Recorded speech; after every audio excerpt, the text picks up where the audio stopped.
Jaya Radha Madhava Kunja Bihari.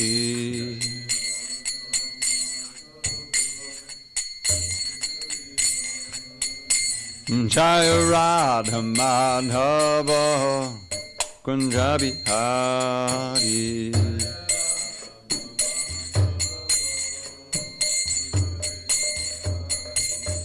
Gopi Janavallabha Girivaradhari.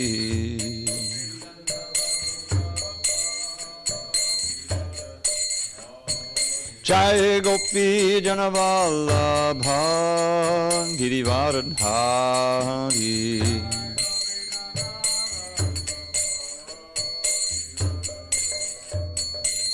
Yashodanandana Braja Jana Ranjana. Yashodanandana Braja Jana Ranjana. Yamuna Tira Vanachari. Yamuna Tira Vanachari. Jaya Radha Madhava Kunja Bihari.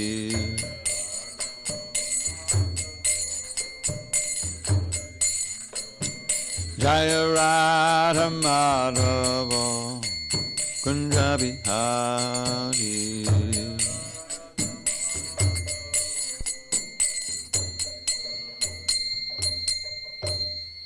Jai Mr. Bad Paramahansa, Varuddhika Church, Ashtotter, the Shishimada Divine Grace, Srila A.C. Bhaktivedanta Swami Prabhupada Ki Jai. ISKCON BBT Founder Acharya Srila Prabhupada Ki Jai. And Jai Om Vishnu Pad Paramahansa, Varuddhika Church, Ashtotter, the Shishimada Divine Grace, Srila Bhakti Siddhanta Saraswati Thakur Ki Jai. Ananda Koti Vaishnavini Ki Jai. Namacharya Srila Haridas Thakur Ki Jai. Shri Isopanisad Ki Jai. Samaveda Bhaktivinoda Ki Jai. All glories to the assembled devotees. All glories to the assembled devotees. All glory to the assembled devotees. All glory to Sri Guru and Gauranga. Back to Glenn. Can you open that door and pull the curtains? Thank you. Om Namo Bhagavate Vasudevaya. Om Namo Bhagavate Vasudevaya. Om Namo Bhagavate Vasudevaya.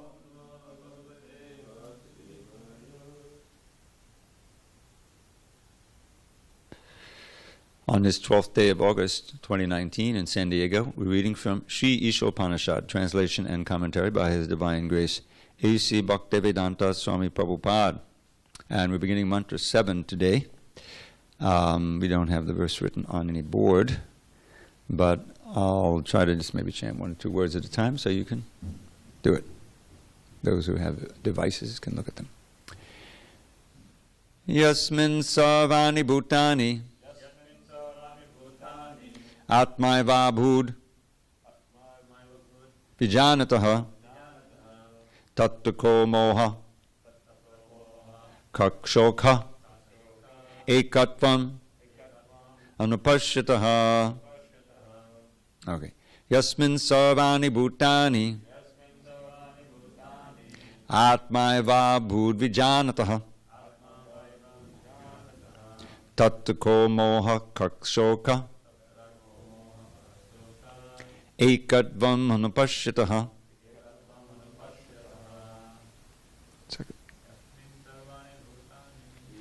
Sarvani bhutani Atmaiva bhud Vijanataha Tattako moha Kakshoka Ekatvam Anupashyataha. Yasmin sarvani bhutani Atmaiva bhud Vijanataha Tattako moha Kakshoka ekatman anupashyata sarvani bhutani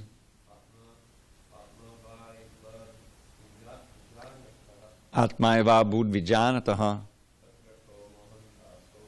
tattako moha kakshoka ekatvam anupashyata. Let the Manaji say. You want to chant? Here, we have a book. Huh? Okay, yeah, you need glasses.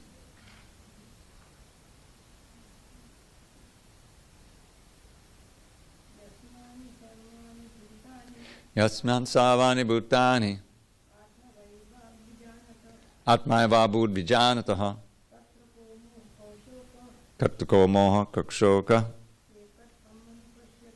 ekatvam anupashyata.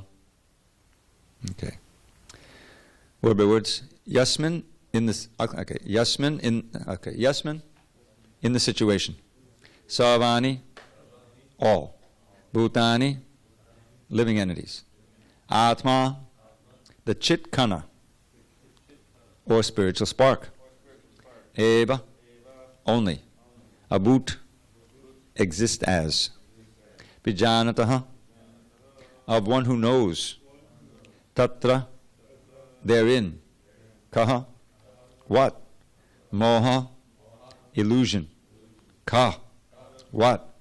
Shoka, anxiety. Ekatvam, oneness in quality. Anupashyataha, of one who sees through authority, or one who sees constantly like that.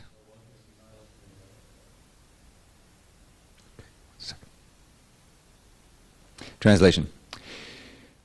One who always sees all living entities as spiritual sparks, in quality one with the Lord, becomes a true knower of things.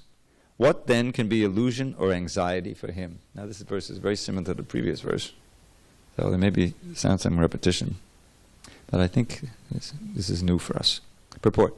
Except for the Madhyama Adhikari and Uttama Adhikari discussed above in the previous purport, no one can correctly see the spiritual position of a living being. The living entities are qualitatively one with the Supreme Lord, just as the sparks of a fire are qualitatively one with the fire. Yet the sparks are not the fire as far as quantity is concerned, for the quantity of heat and light present in the sparks is not equal to that in the fire. The Mahabhagavat, the great devotee, sees oneness in the sense that he sees everything as the energy of the Supreme Lord. Since there is no difference between the energy and the energetic, there is the sense of oneness. Although from the analytical point of view, heat and light are different from fire, there's no meaning to the word fire without heat and light. In synthesis, therefore, heat, light, and fire are the same. In this mantra, the words ekatvam anupashyataha indicate that one should see the unity of all living entities from the viewpoint of the revealed scriptures. The individual sparks of the Supreme Whole, the Lord, possess almost 80% of the known qualities of the whole, but they are not quantitatively equal to the Supreme Lord. These qualities are present in minute quantity, for the living entity is but a minute part and parcel of the Supreme Whole. To use another example, the quantity of salt present in a drop of seawater is never comparable to the quantity of salt present in the complete ocean, but the salt present in the drop is qualitatively equal in chemical composition to all the salt present in the ocean.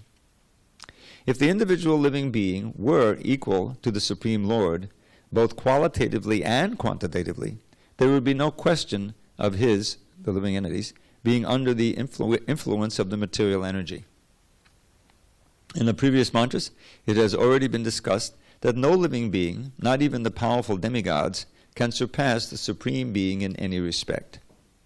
Therefore, ekatvam does not mean that a living being is equal in all respects to the Supreme Lord. It does, however, indicate that in a broader sense there is one interest, just as in a family the interest of all members is one, or in a nation the national interest is one, although there are many different individual citizens. Since the living entities are all members of the same Supreme Family, their interest and that of the Supreme Being are not different. Every living being is the son of the Supreme Being, as stated in the Bhagavad Gita 7:5-6. All living creatures throughout the universe, including birds, reptiles, ants, aquatics, trees, and so on, are emanations of the marginal potency of the Supreme Lord. Therefore, all of them belong to the family of the Supreme Being. There is no clash of interest. Om Jnana Timirandasya Gyananjana Shalakya Chukshu Unmidatam Mena Tasmai Shri Gurave Namaha. I was born in the darkness of ignorance, but my spiritual master, Srila Prabhupada, opened my eyes with the torchlight of knowledge. I offer my humble obeisance unto him and all members of Sri Parampara. Okay. So, in the previous mantra, we had the same actual beginning. Yastu sarvani bhutani atmanevana pashyati. And in this mantra, we see Yasmin sarvani bhutani atmayava bijanataha. Slightly different, but very similar. So the whole point here of these mantras is describing how one should see oneself in relation to others. And in this verse, we're just reading, Atmaya Vabhud means he sees the spiritual spark, the Atma. Now, what does it mean to see? Well, how do we see? If you see someone coming down the street, what are you going to see? You see the clothes, you see at a certain point, you can say, oh, there's a certain gender. You may recognize, oh, this is a friend of mine, you see? So your mentality, your awareness of yourself and various other factors are informing how you see everything. And the devotee, the pure devotee, being saturated with Krishna consciousness, understanding that everything is the energy of the Lord, he sees Krishna everywhere in the sense of connecting everything to the Supreme Lord. There's a verse in the Chaitanya Charitamrita, which I don't know by heart, that the Mahabhagavat doesn't exactly see a tree, for instance. He'll see Radha Krishna there, because he understands that this is an energetic emanation. You've got the earth, water, fire, air, ether, you've got the soul, the marginal energy, and they're one with. That's the famous Achincha Beda Beda Tattva philosophy of Chaitanya Mahaprabhu. Not that we're completely different from God, and not that we're completely one with God, but we're simultaneously one with and different from Krishna. Everything, every entity in existence is within this Achincha Beda Beda category. As Lord Chaitanya says in his answer to Sanatana Goswami, who took the role, although he was already a realized soul, took the role of conditioned soul, asking the basic questions that one should ask of a guru when he comes in touch, when he finally wakes up and realizes you need a guru. But then why do you need a guru? Who am I? Why am I suffering? How can I get out of this suffering? Or sadhya sadhana. What is the ultimate goal of life and how can I achieve it? These are the basic questions that he was asking. So the first one is who am I? He said, if I don't know this, then what's the use of all my erudition and all my learning? People are calling me a learned philosopher, an learned soul, but I regard myself as uselessly ignorant without understanding these basic points of philosophy.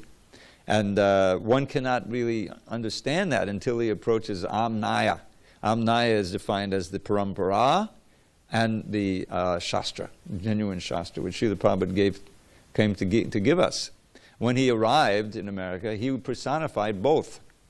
He himself was the representative, authentic representative of the Brahma, Madhva, Gaudiya, Vaishnava Sampradaya, whole community. He didn't just come alone. You know, he looked like he was alone, but he had all of these great personalities behind him. Bhaktisiddhanta Saraswati's will and instruction, Lord Chaitanya, all the way back to Krishna himself.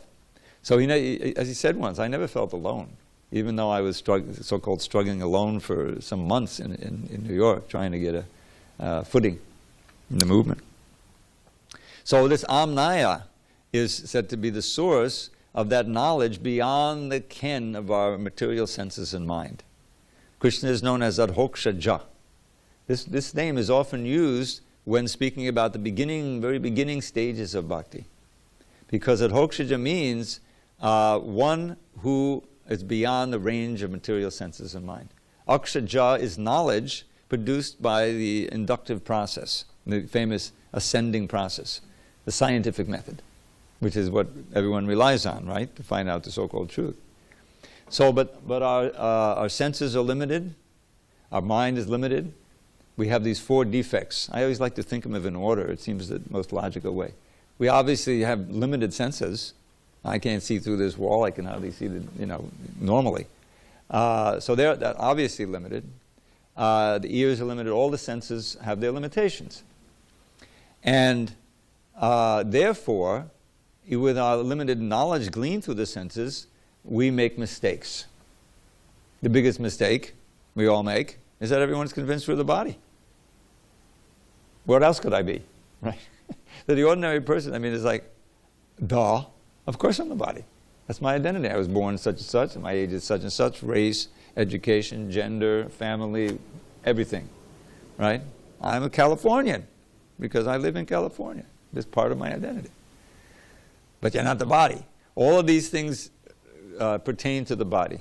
The race, the age, the gender, the place, right? All of that. So that's the first lesson. It's a big wake-up call. You're not the body. What is that verse? Dehistopi na dehista. Though dwelling in the body. Yes, though dwelling in the body, the realized soul, though dwelling in the body, understands completely aloof. But the foolish soul, although he's also dwelling in the body, is not the body. Like one awakened from a dream, the wise soul sees the truth. Though dwelling in the body, he's entirely aloof. The foolish soul, however, though he's transcendental too, sees the body as himself, as if the dream were true. This is I forget the Sanskrit, I remember the English, a verse from Uddhava Gita, Krishna's teaching. When I first read this verse, this is like one of these verses like Dehi nosmin yata dehe, where the light bulb goes on. If you just really contemplate it, it wakes you up to the basic principle. I'm dwelling in the body. I'm not the body any more than I'm the car when I'm driving it.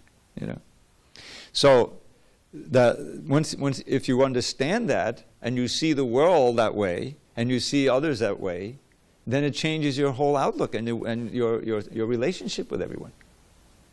What is the big huge problem today in the world? It's now screaming. It's like one of those big alarms that go off. We have the little one on our iPhone. But you can imagine if the red lights are all going, is that racism is going on. Why is the whole world in a turmoil? Because suddenly democracy is going out the window.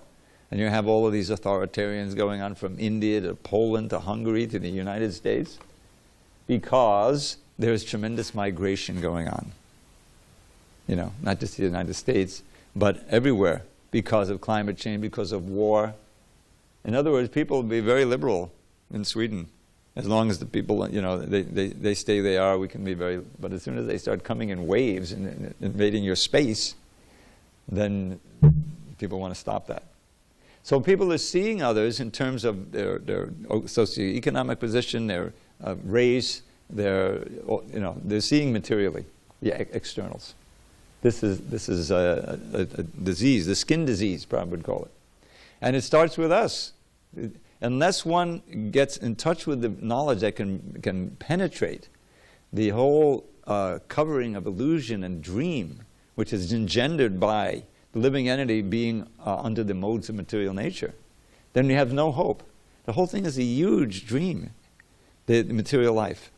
And becomes obvious as you approach death, and all of your hopes and plans and all the things that you love, and it's all being taken away from you. And then suddenly, as death, Krishna takes it all away, Mrityu Sarvahadascharam, and you're in a different complete reality. Then you sleep for 7 months, you take birth in a whole different environment, different color, different race, and you have to start a whole new dream. It's described many places in the 11th canto this way, as this dream world of material life. We have to wake up from the dream.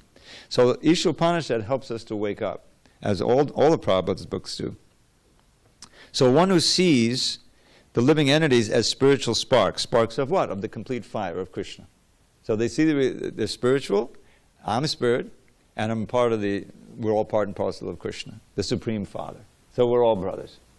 You know, that if you live like that with that understanding, then that changes your whole relationship with the world and with everyone else. And naturally, as members of the Krishna consciousness movement, coming now from Lord Chaitanya, you try to wake other people up to that. It's like you have a brother who has amnesia, forgets all about the family. What are you going to say? Come on, Bob, you know, you're part of the family. Come on home. Don't wander around on the street here. It's exactly like that. We're all part of this one big family. But the only way it works is if that we live that understanding. As soon as we start exploiting matter, then part of that exploiting field is other people. And you can't recognize them as as your kin anymore. They have to be other. You know, and the extreme example of that is what we see today. Human resources, not much different from raw resources. You know, you got a coal mine, you know, and you get the coal out, and the human beings are not much different from the coal. You use them up and throw them away. This is the mentality that goes. It's sociopathic. I was just reading something. Someone was defining evil, and this is also in the 16th chapter. You'll see very much. The less empathy one has for others, human beings or any other living being, the more evil one is. You know, and when it becomes completely, you know, part of one's life, that there's no, you know, it's just complete exploitation of animate and inanimate resources, then that person is beyond the pale. And you know, that's it's almost like worse than any demons you read about in the Bhagavatam, at least in their mentality. You know, you had Jarasan, but he was respectful to the Brahmins, you know, like that. But just to see the world as a field for your enjoyment, whether it's human beings or animals or raw materials, that's like the worst demonic thing. So this is exactly opposite to that. Yasman sarvani bhutan atma vabhud vijanata. In quality one with the Lord, sees all living beings quality one with the Lord, becomes a true knower of things. What then can be illusion or anxiety for him? Now this is also a way of overcoming fear. I mean, we read about these incredible examples like Prahlad Maharaj and Haridas Thakur, who are clearly beyond fear. You know, the famous scene, I mean, this is relatively modern history. It's not, you know, it was 500 years ago. That he's arrested by the Qazi give an example of perfect material bodily concept of life. You're born a Muslim. You are a Muslim, right? And how could you convert to this horrible Hindu religion? You know, this is what the Qazi and the king were thinking. And they saw it as seditious, because Haridas Thakur was obviously such an advanced soul in bliss, and his preaching, what about all the others? They may also want to convert, you see? And then what will happen? This is what the fear, see? So they arrested him, and they threatened him. If you don't declare again, this Muslim declaration from the Quran, I forget what it's called, then you'll be executed. You know, stop chanting. So he famously said, I don't know the Bengali, you may cut me up into little pieces, but I'm not going to ever stop chanting Hare Krishna. You know, at first he was very polite and said, what's the big problem? You converted so many of these Hindus into Muslims. You know, what's the big deal? One Muslim converts to Hinduism. There's like a snake being kicked, you know, just by him saying that. Just like Hiranyakashipu and Prahlad were just saying, my dear, best of the demons, you know, give up everything and go worship Hari in Vrindavan. So so then they say, you know, then they said, okay, you're not going to convert him back, but stop chanting. And he said, no, you know, you can cut me up. And then he's laughing at them, knowing he's completely in the hands of Krishna. He can't be killed. Probably loves Socrates. Of all the Western philosophers, he likes Socrates. Because that last dramatic thing where he's arrested because he's seditious, he was polluting the youth, Socrates. He was teaching them transcendental science, you know, getting them away from identifying with the state and doing all the things. So they saw that as a problem. So then finally they came, well, we're going to execute you, you know. And he laughed. You can execute me if you can catch me, Prabhupada loved that because he took that as, well, he understood that he was the soul. You may force me to drink hemlock, but you can keep my body, but my soul is who I really am. So that basic realization is really extremely rare because the whole world is under the modes of nature, and you have no idea. I mean, I had no idea about that, until I started getting exposed to Eastern philosophy, reading Bhagavad Gita. You can read all the Western philosophy you want, hedonism and phenomenology and logical positivism and all this stuff. They have no idea. It's just a big ruse. It just sends you off into a dead end. So, what's the result of one who sees properly? You're seeing through the eyes of Shastra and you understand. Sees every living entity as spiritual sparks, quality one with the Lord, becomes the truth. What then can be illusion or anxiety? So he transcends fear. And Haridas Thakur, even though they're beating on him, he's not worried. He's just chanting, chanting, chanting. Lord Chaitanya came and protected his back, so he didn't even feel any pain. So then Prabhupada uses the two analogies, the most famous, that how are we one with and different? We're one with in quality and different in quantity. Just like the fire. So the fire gives off these sparks. Anyone who's seen a fire in a fireplace, there's all of these sparks, and sometimes it shoots out onto the stone little thing they have. And then it loses its fire quality, because it's separate from the fire. Similarly, the drop of ocean water, has the chemical property of the ocean. It's still salty, but the quantity is infinitesimal compared to the salt ocean. So that oneness, oftentimes in bhakti we emphasize the difference. There's beta and abheda. Achincha beta tattva. Beta means difference, abheda means non-difference. Why do we emphasize the difference? Because to practice devotional service to Krishna, we have to feel that we're separate from Krishna and that we're trying to serve Krishna. But we shouldn't forget the oneness also.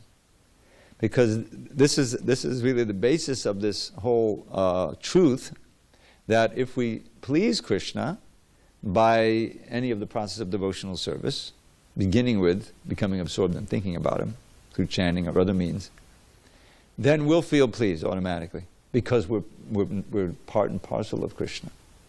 So watering the root of the tree, the whole tree is nourished.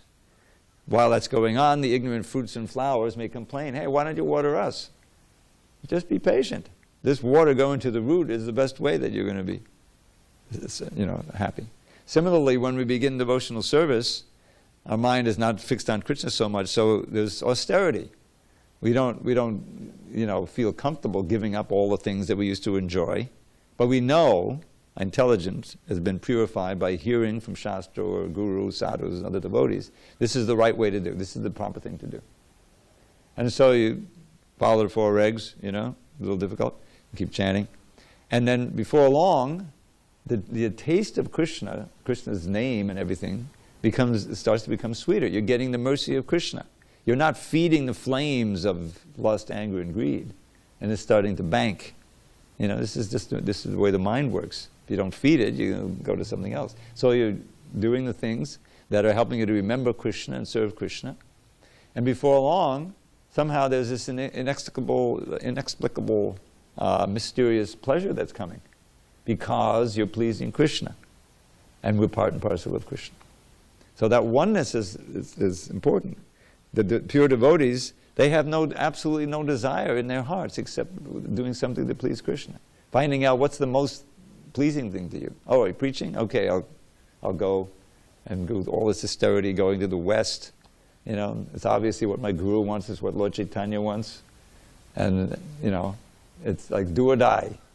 69 years old, get on, it's like no one does that for any material reason.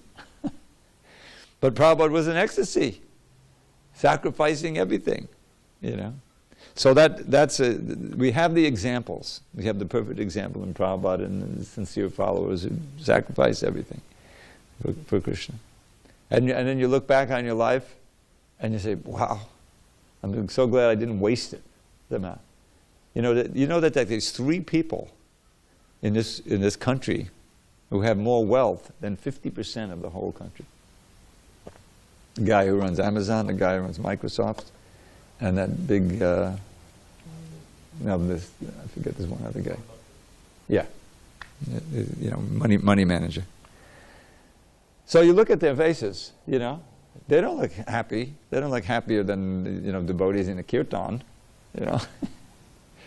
They've got all that weight, all that money that they made.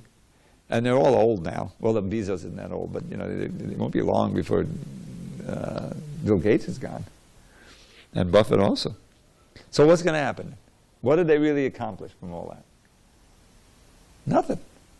They dug themselves a huge hole, because to get that rich, you got to be, hurting a lot of people. A lot of people don't have enough money just to buy food, because you have to have 40, 50, 60, $100 billion. It's obscene. It's crazy. It's right out of the 16th chapter. So much money do I have today, and so much only tomorrow, And then, the real demons, they're not, they said, I've killed this enemy, I'll kill the other one, That's there also. So, but the simple devotee who's fixed on, serving Krishna, living a simple life, can actually be very happy. And with the added meaning to their life of bringing others in. That's what really gives the impetus, that makes it dynamic. Is that there's a whole field of, unlimited preaching field. And if you can just be instrumental, in directly bringing someone, getting a book, come to the temple, learn about Krishna, turning their inquisitiveness, their curiosity a little bit toward this science of, of yoga, bhakti yoga, then that's the perfection of your life. That's there in your bank account, no matter what else you do this lifetime. What to speak if you become, you're plugged in and you're enthusiastic to do it. There's a transcendental pleasure there. It's not dependent on the senses. It's, So, understanding both the oneness and the difference, That means that we have unlimited brothers and sisters everywhere. We have a family everywhere. Isn't that encouraging? I always, when I don't travel that much. When I travel, I've been to Europe, I've been to India a couple of times, South America. There's people there, Haribol, You got a family all over the world, and it keeps growing, 60,000, 100,000. I can go to Moscow, someplace in Siberia, Oh, Dravida, I heard about you, Even if they didn't hear about me, yeah, Haribol, Harekrishna. I know the words to the mantras. See how wonderful that is, because it's real. So we have outer different coverings, different language and everything, but we're all worshiping our Father, our Supreme Father, who is so unlimited. He has the ability to have a personal relationship with each one of us. It's not the conception of God who's, so great that, we're just quivering as little, ants at his feet, and hoping that, he doesn't throw one of the thunderbolts at us. That's not bhakti. He agrees to come down, medium size, so we can dress him and serve him and glorify him and meditate on all his beautiful, all attractive qualities. That's service. That's pleasing to him. That's why it's so much nectar. There was did Prabhupada talk about the 78%? The thing about the qualities. Yeah, the qualities. Did you ever wonder what that 78% is? If you don't know, that Prabhupada liked that number. So there's this division of the qualities of Krishna. Krishna is Bhagavan. He has all the attractive qualities in full, summarized as Aishwaryasya, Samagrasya, Viryasya, Yashashakshya, Jnana Vaiguryasya, Sannam Bhaga Itingana. This is the definition given by Parashara Muni.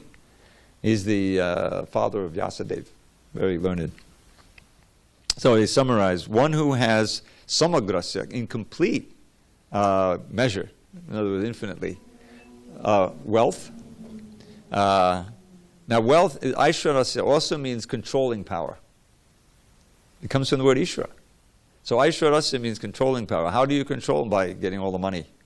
So they mean the same thing. So all the wealth, power, strength, fame, and beauty, knowledge and detachment. We call it renunciation, but it's really detachment. Meaning he's in the circle of the rasa dance, and in order to cut down the unnecessary pride of the gopis a little bit, he disappears. He can take it or leave it. So then, of course, he comes back and have a rasa dance. Or with 16,108 queens, but at 4 in the morning he gets up, leaves the bed, gets ready, meditates on himself, because he's the main object of meditation.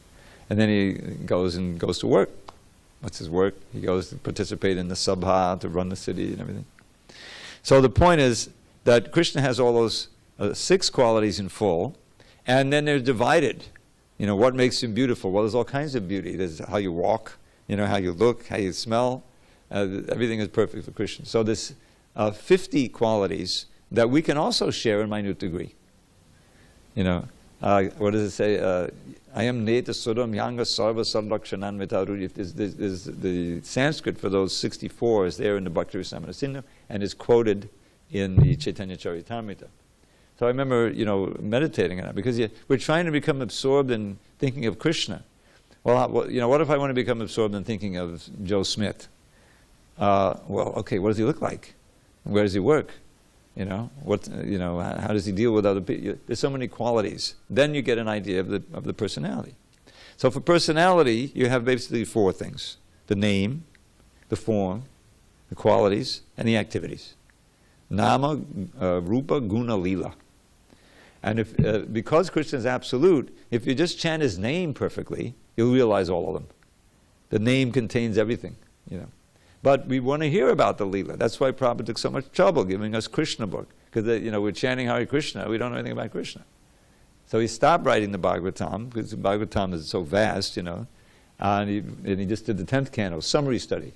So his devotees would know about Krishna's Leela in Vrindavan and Mathura and Dwarka and all the wonderful pastimes. Then you get a better idea of the personality of Krishna. You can easily more think of him and love him. So these 50 qualities, they include, I don't go through the translation, but one of them is, he's very modest, he's shy, another is he's great a hero. They seem to be some of them contradictory because he displays them at different times in different pastimes. So those 50 qualities we share. And that's 50 64ths, because then there's 5 that we don't have. Ata Panchagunesha Angshena Girisharishu. Girisha is the name for Shiva. Girisharishu. Sada Surupa Sampraptak Sarva Gyo Nityanutanak Satchidananda Sandraanga Sarva Siddhi Nishevada. Girisharishu. Sada Swarupa Sampraptak. Always situated in his Swarup. In other words, Shiva never goes through sadhana in order to realize himself. He's always completely realized. He's not a jiva, and he's not Krishna. He's in between, Shiva Tattva. So he's always in his Swarup. Sarvagyo, has a measure of omniscience. Now this is the foreign concept to English. Omniscience means you know everything. But here's Sarvagya, but he has it in minute degree. So he's not like us, but he has Nitya. He's always youthful. Shiva doesn't grow old either, because he's not a jiva. Satchidananda Sandraanga, his body is concentrated Satchidananda, eternity, knowledge, and bliss. Satchidananda Sandraanga, Sarva Siddhi Nishevada, and he always has all of the mystic potencies in full. So that's 5 that Shiva has, and of course Krishna has. And Vishnu has. But then there's 5 more that even Shiva doesn't have. What to speak of us? Those are possessed by the Vishnus. Like Lakshmi Shadivar, Abhachinta Mahashakti, possessor of all inconceivable powers, to create the universes. Koti Brahmana Vigraha, from his body is coming Mahavishnu, coming all of these universes emanating. We can't do that. Needless to say. Koti Brahmana Vigraha. Avataravali Bijam, the seed of all the avatars who come into this universe, they come via Vishnu. That's why when Krishna appeared, he appeared first as Vishnu. Remember that? Then turned into Hatharigati Dayaga. He alone, Shiva can't, but he can. By killing his enemies, he gives them liberation. Atmarama Ganakarshi. Atmarama Ganakarshi. Oh, and he is so attractive, all the Vishnu forms, that even those who are Atmarama, such as Shukadeva or the 4 Kumaras, they become attracted. They're generally Atmarama. Nothing material can attract them, but they become attracted to Vishnu or Krishna. So that's, you got 50, 5, 5, and then 4 unique qualities that Krishna has. So the 78, you see, is the 50 74ths. If you multiply it out, it would come out 78%. And Krishna's unique qualities? Yeah, that's one. Sarvat Buddha Chamatkara Lila Kalola Bharati Atulya Marada Prema Mandita Priya Mandala Chidigan Manasarka Shri Murali Kalakujata Asaman Ordva Rupa Shri Vismapata Charachara. So the first one is Sarvat Buddha Chamatkara. He astounds all living beings who come and touch him. Lila Kalola Bharati. He's an ocean full of wonderful lila pastimes that astound all moving and non-moving living entities. Krishna's pastimes are most attractive and most amazing.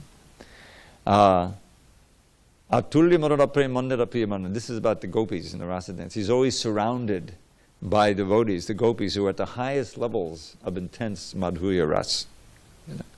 The other Vishnus don't have that. And he attracts everyone with his wonderful, everyone in the universe with his food. Trijaghan, Manasarka, Shri, Muralika Lakush, Asaman Odvarupa Shri, Vismapada Tadachi. He impounds moving and non-moving living entities with his unequaled and unsurpassed form and opulence and beauty. So those are unique qualities of Krishna. And they're most manifest within Goloka Vrindavan, within Gokula, like that he attracts. So we have the first 50 in minute quantity. The pure devotees can manifest those to the greatest degree. But the point is that by serving Krishna, because he's Anandamaya Abhyasad, he's always full of Ananda. So that means that we are meant to always be full of Ananda. Why aren't we? Because we're living a dream world. We're not actually in our natural or essential condition.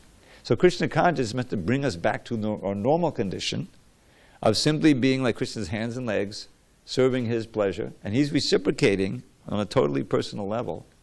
And so gradually we experience more and more of that natural Ananda which Krishna always has. Anandamaya. Anandamaya is made of Ananda.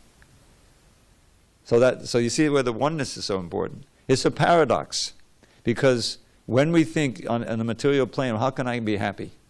All right, well, you start scanning with your brain, with your mind through the senses. So, oh, this will make me happy. Look, this is pleasing to the sense. Something to eat, something to smoke, someone to be with, some senses to titillate. There's a constant allurement as you go through life. So all of that is a big mistake. Those pleasures are the source of your misery. So I've just been listening to to Prabhupada give lectures. He gave many lectures in India at a certain point. I forget the date. I think 1975, the book had just come out, the 5th canto, first volume. And so Rishabdev's teachings manifest. So he gave like a whole series of lectures just on the first verse of the 5th chapter of Rishabdev.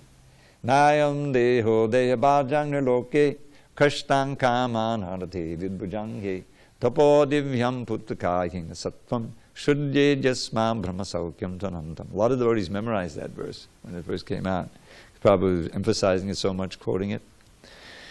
So I remember memorizing it. Nayam deho, O sons, he's speaking to his sons, one who has taken the human form of life, not animal. Nayam deho deha bhajang niloke.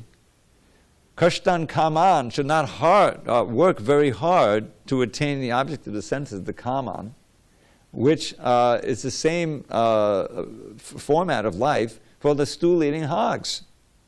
They're also enjoying their, eatables and having sex with whatever female they can get in contact with, whether it's their actual wife, so-called, or their daughter or mother, doesn't matter, And they're thinking they're fine.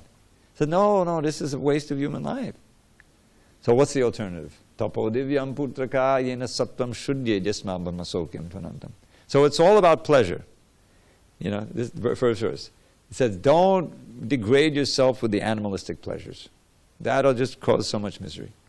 But rather, learn how to perform penance, but to austerity. Tapo divyam. Tapasya will give you strength no matter what your goal is. The demons also perform tapasya. But this is divya, this is divine austerity under the direction of the Shastra and Guru. And what's the advantage? Your existence will become purified. Of what? Of the modes of nature, of all of these latent material desires. Your heart will become purified. And what's the advantage in that? Oh, you become qualified to enjoy unending, unlimited happiness. Brahma Saukyam tu anantam. Tu means by great contrast. So this is the whole philosophy in a nutshell, basically. The Krishna consciousness is performing these divine austerities. Now, after some time, they're not austerities anymore. You hear a nice kirtan starting up, you run into the temple, there's the beautiful deities, you're jumping up and down, chanting Hare Krishna. You know? Doesn't feel like austerity. It's what we've been hankering for. You know? Now, people who don't know anything about Krishna, they'll come maybe in the back, oh, I'll check it out. No chanting. Oh, no, I'm not going to be brainwashed. All right, I got it. They're not feeling the same thing. They're blocked. Now, it's great that they're there. It's going to have an effect, but unless they pursue it and are a little inquisitive, a little respectful, they, maybe in this whole lifetime, that'll be their involvement. It's good. It'll bring them back again, but it's not what we want. So that Rishabdev is saying, on the assumption, on the understanding, we are part and parcel of Krishna. We are Anandamaya Vyasat. And just become qualified to experience it again. And that's what is described here, how the great souls see everybody. There can be no illusion or anxiety.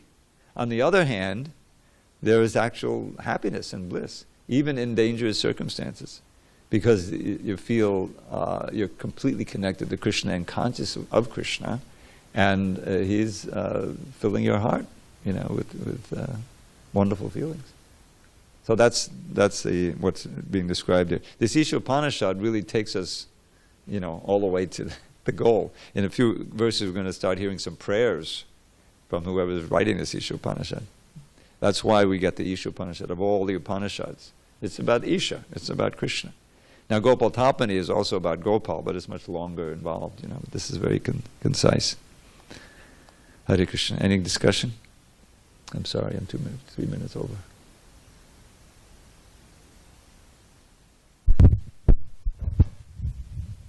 Yeah, you mentioned racism and anyways. Xenophobia. Xenophobia is the fear of the foreigners. Oh, really? Yeah, it's a similar thing. Yeah, so I'm sure you know, and everybody probably knows, but I guess there were some shootings recently, and somebody was asking me.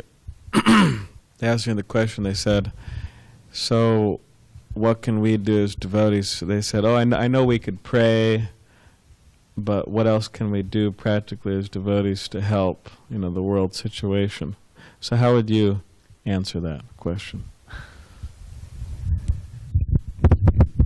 Well, when you understand the philosophy of Krishna consciousness and the practices that we perform on the basis of that philosophy, you can see that this movement is the movement. This movement is the only solution to racism.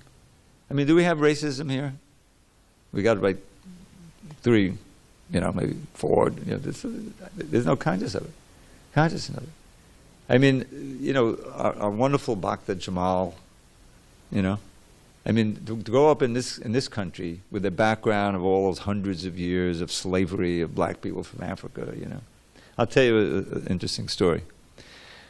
I've been going around and around with the Bhagavatam for years, and when I first read, my first proofreading job was 3rd and 4th canto.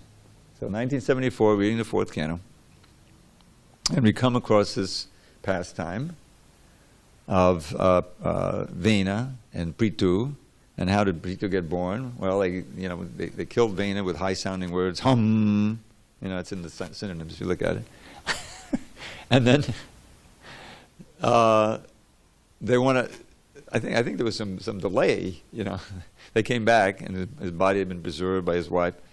Okay, well, we're now the king again. Anga left and we had to put Vena in. Vena's gone. Now the Dacoita comes in. We need a king. So they had a strategy. First, they churned the legs, right, and they came out with Nishada. His name was Bahuka, or the Bahuka race, anyway. And black. With curly orange hair, short. And they banished him to the forest, where they should go. When this first came out, it says, oh, wow, I mean, Prabhupada's preaching in America, it sounds like racism, I don't know if anyone blooped on that basis, but it caused a bit of a stir, And then I was worried, because I happened to be traveling, I think it was in Italy, when you read that whole chapter. You went through the whole chapter practically. When I came back, it was like a whole extra. So I said, oh, how did our Jamal do, And did you tell me, or he told me, or you told me, that he said, oh, that's talking about the pygmies, with the red hair and everything. In other words, he completely digested it. It wasn't a problem. And because there's such a sensitivity to this because of the history of this country. What is the foundation of this country? Not that any other country is that much better, but you got races, slavery and genocide. With all these Indians, I mean, red Indians, sorry, American Indians, as they call them. They were slaughtered. Men, women, children, And we're sitting on land that used to be occupied by them.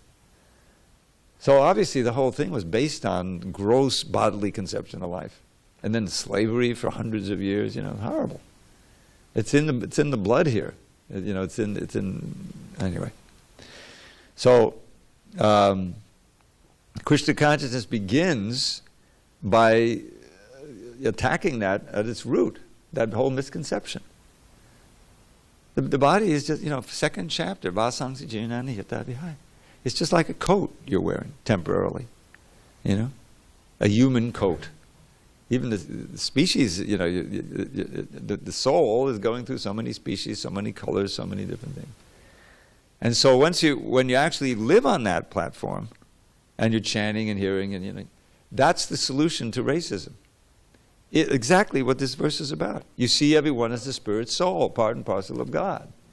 All of this, culture, you learn it with the mother's milk.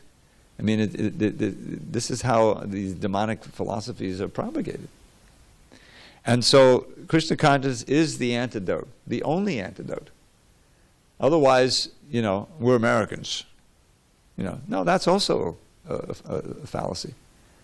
But the problem is that people are so invested in it, not just emotionally, but economically, This is the big thing they're afraid of, is that these hordes, this invasion from south of the border is going to take their jobs, Their jobs were lost by the crazy capitalists sending them abroad. So much industry in the Midwest. It's all like ghost town now, Flint, Michigan, and all these places. Because the labor movement in the 30s and 40s, capitalism survived because they let them organize labor unions. The guys who were, at one point, they were building cars in America in the 60s and making $30, $40 an hour. Nice middle class, the mother, the wife could stay home with the kids, raise the kids. Now you got to have two, both have to work, and they both have to work a couple of jobs. What happens to the kids? They get raised by the internet or by whatever, or some person who's not related to them. It's disaster. It's right in the first chapter of the Gita. When the women are not protected and you can raise the kids nicely, you have the disastrous varnasankara everywhere. So all of the root of the problem is the misconception that we are this body. And as soon as you are this body, and the family and the race and the whole thing, And it's not just America, it's all over the world, including India and Burma with their Rohingya problem. This is the answer. Harinam Sankirtan, where so what did Bhaktivinoda think?